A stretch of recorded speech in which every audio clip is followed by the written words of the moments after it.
मित्रांनो मोटोरोला काय करते ना, म्हणजे चांगले फोन्स लॉन्च करते, बट दर 15 दिवसांनी एक नवीन फोन लॉन्च करते. पण आता रिसेंटली जो फोन ह्यांनी लॉन्च केलेला आहे Motorola edge 60 stylus, this is something unique. आणि म्हणून आम्ही हा व्हिडिओ करायचा डिसाईड केलं की 7 दिवस आम्ही हा वापरलेला आहे आणि मला काय वाटतं या फोन बद्दल. काही गोष्टी युनिक आहेत. फॉर एक्झाम्पल स्टायलस आहे ह्याच्यामध्ये, ह्याची प्राइस 25,000च्या खाली, म्हणजे 21-22,000ला हा फोन येतो विथ स्टायलस, म्हणजे क्रिएटिव्ह लोकांसाठी चांगलं आहे. ह्याचा जो ओएस एक्सपिरियन्स आहे, स्पेसिफिकली ग्लान्स एआय बद्दल मी काही गोष्टी सांगणार आहे. तसं आहे बा, ग्लान्स जर का नको असेल तर तुम्ही डिसेबल करू शकता, पण मला काही काही गोष्टी फार इंटरेस्टिंग वाटल्या आणि त्या मी सांगणार आहे. फॉर एक्झाम्पल हे बघा, इथं लॉक स्क्रीन वरती माझा फोटो आहे वेगवेगळ्या ड्रेसमध्ये. हा मी काढलेला नाहीये, पण ग्लान्स एआयने सजेस्ट केलेला आहे. मी त्याबद्दल बोलणार आहे. तुमची शॉपिंग वाढणार आहे तुम्ही हे वापरायला लागल्यानंतर, खरं सांगतो तुम्हाला. म्हणजे याच्यामध्ये एआय स्टाईल्स आलेले आहेत आणि माझ्यासाठी ते चांगले आहे, कारण की वेगवेगळे कपडे घातल्यानंतर व्हिडिओवरती मी कसा दिसेन हे मी ऍक्च्युली टेस्ट करू शकतो. त्याच्यामध्ये आउटपुट जे आहे ना,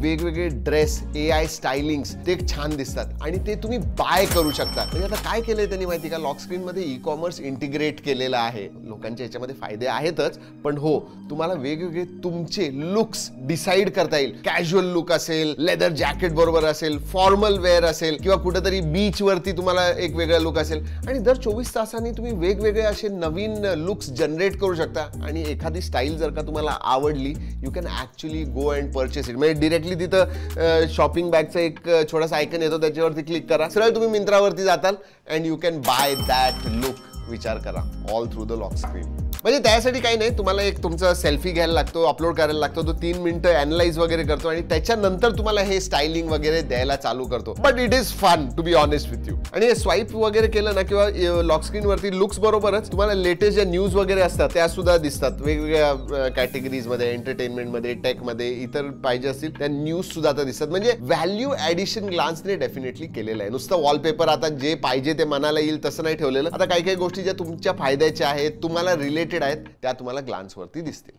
आता स्टायलस बद्दल बोलूया.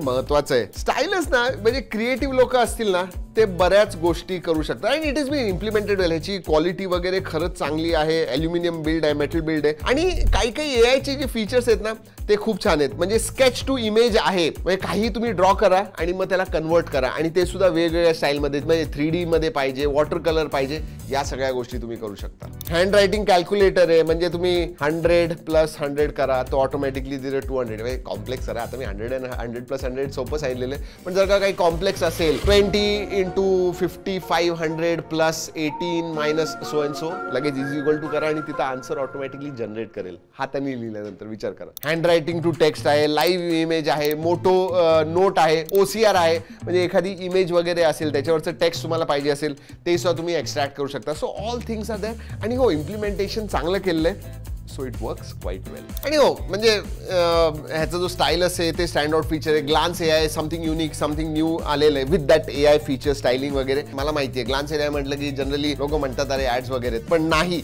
ह्याच्यामध्ये ऍड्स वगैरे आहेत, पण काही एक्स्ट्रा गोष्टी आहेत एआयला धरून. पण इतर बाबतीत सुद्धा खरंच एक चांगला फोन आहे. म्हणजे कॅमेराबद्दल सांगायचं झालं तर सोनी लिटिया 700C हा ह्याच्यामध्ये कॅमेरा येतो, जो प्रायमरी सेन्सर आहे. मोटो H60 फ्युजन मध्ये जो कॅमेरा आहे तो 8 मेगापिक्सेलचा अल्ट्रा वाईड येतो. गुगलचं मॅजिक इरेजर तुम्हाला मिळतो. 4K 30 FPS फ्रंट आणि रेअर दोन्हीकडनं तुम्ही शूट करू शकता. Dual capture, tilt shift, action shot, हे सगळे फीचर्स मिळतात. आणि जर का मी फोटोज, ऍक्च्युअल फोटोज बद्दल सांगायचं झालं तर G ड्राईव्हची लिंक देतोय, पण क्लॅरिटी मध्ये, डिटेल्स मध्ये, कलर्स मध्ये, स्किन टोन्सच्या बाबतीत खूपच जास्त इम्प्रूव्हमेंट मोटोरोला ओव्हरऑल फोन्स मध्ये झाली आहे. आणि एस्पेशली H60 स्टायलस मध्ये सांगितलं, दे कम आउट क्वाईट वेल. एकच म्हणेन, अल्ट्रा वाईड जो दिलेला आहे ना, त्याच्यामध्ये थोडे सॉफ्ट फोटोज येतात, स्लाइट कलर शिफ्ट दिसतो, पण प्रायमरी सेन्सरने फोटो चांगले येतात. मल्टीमीडियासाठी सुद्धा फोन चांगला आहे बरं का. म्हणजे डिस्प्ले खरंच 1.5K रेझोल्युशनचा POLED डिस्प्ले येतो. याच्यामध्ये 6.7 इंच आहे, 120 हर्ट्ज आहे, 3000 निट्स ब्राईटनेस येतं, HDR10+ सपोर्ट आहे, डॉल्बी ॲटमॉस स्टिरिओ स्पीकर्स आहेत. त्यामुळे मल्टीमीडियासाठी it is a excellent phone. पण हे लक्षात ठेवा की नेटफ्लिक्स मध्ये तुम्हाला HDR मिळत नाही, पण फ्लॅट डिस्प्ले आहे, चांगला आहे, काही प्रॉब्लेम नाही. बॅटरीमध्ये ठीक बॅटरी आहे, 5000 mAh ची बॅटरी आहे, पण अडॅप्टर बॉक्स मध्ये मिळतो ते 68 वॉटचा.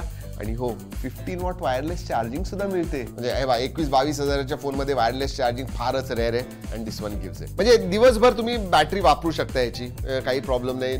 नॉर्मल युसेज मध्ये दिवसभर बॅटरी जाईल, नो प्रॉब्लेम्स ॲट ऑल. ड्युरेबिलिटीसाठी IP68 वॉटर आणि डस्ट रेजिस्टन्स आहे. मिलिटरी ग्रेड 810H हे मिलिटरी स्टँडर्डचं सर्टिफिकेशन आहे. काहीतरी 14 का 16 टेस्ट त्यांनी पास केल्यात.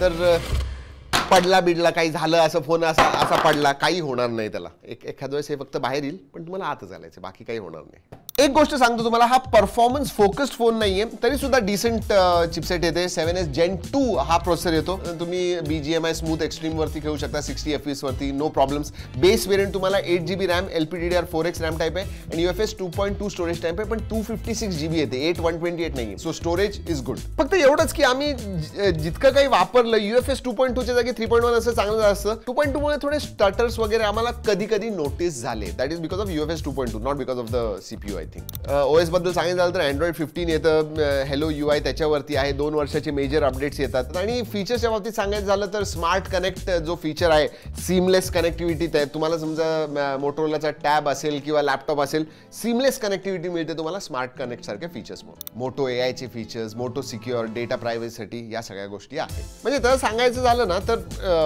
परफॉर्मन्स किंवा गेमिंगसाठी हा फोन नाही, एक ऑलराऊंडर डिसेंट. म्हणजे फक्त परफॉर्मन्सच पाहिजे असेल तर या प्राइस रेंजमध्ये दुसरे फोन नाही जे जास्त परफॉर्मन्स देतील, पण बाकीच्या बाबतीत मागं राहतील. याच्यामध्ये कसं तुम्हाला स्टायलस दिलेलं आहे, वायरलेस चार्जिंग दिलेलं आहे, वेगन लेदर. आता दिसायला सुद्धा गेले 2-3 वर्षापासून त्यांनी डिझाईन चेंज केलं नाहीये, पण जर का हा कुणी फोन बघितला तर तो म्हणजे खरंच दिसायला चांगला फोन आहे, प्रीमियम दिसतो. अरे एक महत्वाची गोष्ट सांगायची राहिली, 3.5mm जॅक सुद्धा आहे. म्हणजे तुम्हाला वायर्ड इयरफोन्स वगैरे वापरायचे असतील, दिस इज द वन. दुसरे फोन्स नाहीच, देतच नाही, फारच रेअर म्हणण्यापेक्षा नाहीच आहेत. अजून एक गोष्ट, एक्सपॅन्डेबल स्टोरेज, म्हणजे 256GB स्टोरेज असलं तरी एक्सपॅन्डेबल स्टोरेज तुम्हाला मिळतं. बाकी सगळं अनबॉक्सिंग फर्स्ट इम्प्रेशन बघायचं तर आमच्या ट्रॅक अँड टेक चॅनलवरती केलेलं आहे, मराठीवरती सुद्धा केलं आहे. नक्की जाऊन तो सुद्धा व्हिडिओ बघा, सगळं काही कळेल तुम्हाला मोटो Edge 60 स्टायलस बद्दल. तर फायनली 25,000च्या खाली युनिक गोष्टी मिळतात. लॉक स्क्रीन थोडं वेगळं आहे ग्लान्सच्यामुळं, AI चे फीचर्स मिळतात, डिसेंट कॅमेरा मिळतो, दिसायला चांगला फोन मिळतो, अँड ऑब्व्हियसली 3.5mm जॅक वगैरे मिळतं. So that is what Edge 60 stylus is